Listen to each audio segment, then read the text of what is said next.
Aloha, this is lesson 196 from A Course in Miracles with Hope Johnson. It can be but myself I crucify. When this is firmly understood and kept in full awareness, you will not attempt to harm yourself, nor make your body slave to vengeance.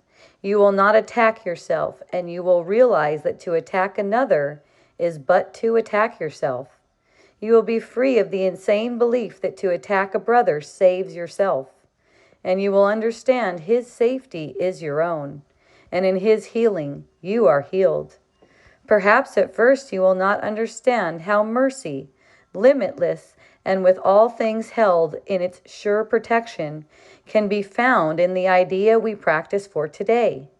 It may, in fact, appear to be a sign that punishment can never be escaped, because the ego, under what it sees as threat, is quick to cite the truth to save its lies. Yet must it fail to understand the truth it uses thus.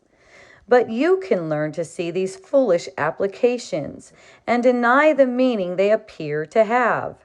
Thus do you also teach your mind that you are not an ego. For the ways in which the ego would distort the truth will not deceive you longer. You will not believe you are a body to be crucified, and you will see within today's idea the light of resurrection, looking past all thoughts of crucifixion and of death to thoughts of liberation and of life. Today's idea is one step we take in leading us from bondage to the state of perfect freedom. Let us take this step today, that we may quickly go the way salvation shows us, taking every step in its appointed sequence, as the mind relinquishes its burdens one by one. It is not time we need for this, it is but willingness. For what would seem to need 1,000 years can easily be done in just one instant by the grace of God. The dreary, hopeless thought that you can make attacks on others and escape yourself has nailed you to the cross. Perhaps it seemed to be salvation, yet it merely stood for the belief the fear of God is real. And what is that but hell? Who could believe his Father is his deadly enemy, separate from him, and waiting to destroy his life and blot him from the universe, without the fear of hell upon his heart? Such is the form of madness you believe. If you accept the fearful thought, you can attack another and be free yourself. Until this form is changed, there is no hope. Until you see that this, at least, must be entirely impossible, how could there be escape? The fear of God is real to anyone who thinks this thought is true, and he will not perceive its foolishness or even see that it is there, so that it would be possible to question it.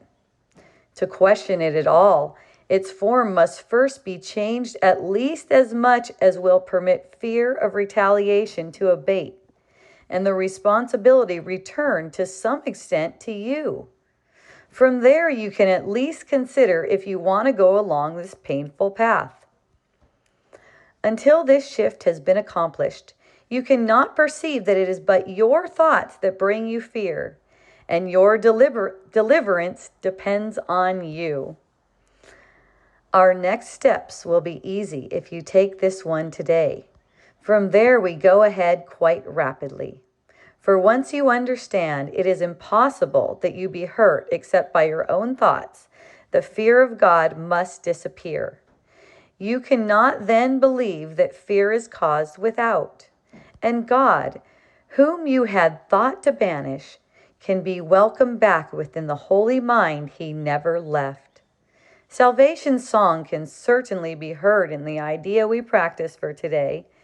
If it can but be you crucify, you did not hurt the world, and need not fear its vengeance and pursuit. Nor need you hide in terror from the deadly fear of God projection hides behind. The thing you dread the most is your salvation. You are strong, and it is strength you want. And you are free and glad of freedom. You have sought to be both weak and bound, because you feared your strength and freedom. Yet salvation lies in them. There is an instant in which terror seems to grip your mind so wholly that escape appears quite hopeless. When you realize once and for all that it is you fear, the mind perceives itself as split. And this had been concealed while you believed attack could be directed outward and return from outside to within. It seemed to be an enemy outside you had to fear, and thus a God outside yourself became your mortal enemy, the source of fear. Now, for an instant, is a murderer perceived within you, eager for your death, intent on plotting punishment for you until the time when it can kill at last. Yet, in this instant is the time as well in which salvation comes. For fear of God has disappeared, and you can call on Him to save you from illusions by His love, calling Him Father and yourself His Son. Pray that this instant may be soon, today. Step back from fear and make advance to love. There is no thought of God that does not go with you to help you reach that instant, and to go beyond it, quickly, surely, and forever. When the fear of God is gone, there are no obstacles that still remain between you and the holy peace of God. How kind and merciful is the idea we practice. Give it welcome, as you should, for it is your release. It is indeed, but your mind can truly try to crucify. It is indeed, but your mind can try to crucify. Yet your redemption too will come from you. Ah, all right. It could be but myself I crucify. And what stood out to me the most was there at the end where it was talking about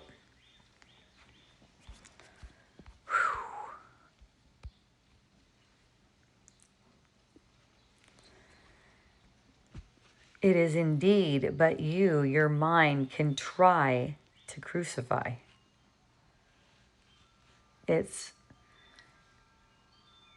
a matter of not perceiving the split in your own mind when you're projecting. This is where it's at. This is where it's totally at. Once you see the split in your mind, it talks about how there's this murderous beast ready to attack you in your mind. You just perceive that for an instant and you'll stop attacking. Perceive that for one instant, that it's you crucify. Whenever you make anyone wrong, bad, anything like that. Okay? Whenever you make it out to anyone hurt you, anyone took anything from you, you lost anything because of them. This is so important. That's why it's practiced so much. It is so important. Because it comes up all the time. You know, it'll take you by surprise. You'll believe that you have a reason to be, let's say, just concerned. Concern is attack. Concern for their well-being is an attack on a brother. See? So, and then, you know, it gets way worse than that. They shouldn't have done what they've done. They did it to me. They didn't communicate properly, or whatever the situation, whatever the story is. I did it to them. That's another one. That's also crucifying yourself. See? So when you see your brother and yourself as holy, there's no more crucifixion going on. This doesn't continue forever. You know, you perceive truly. When you perceive truly, you can see that any projection that's meant for your brother isn't going anywhere. It's staying with you and making your life into a hell instead of a happy dream. See? It's really simple like that. It can be but myself I crucify. So what a lovely, lovely, merciful practice. This is mercy.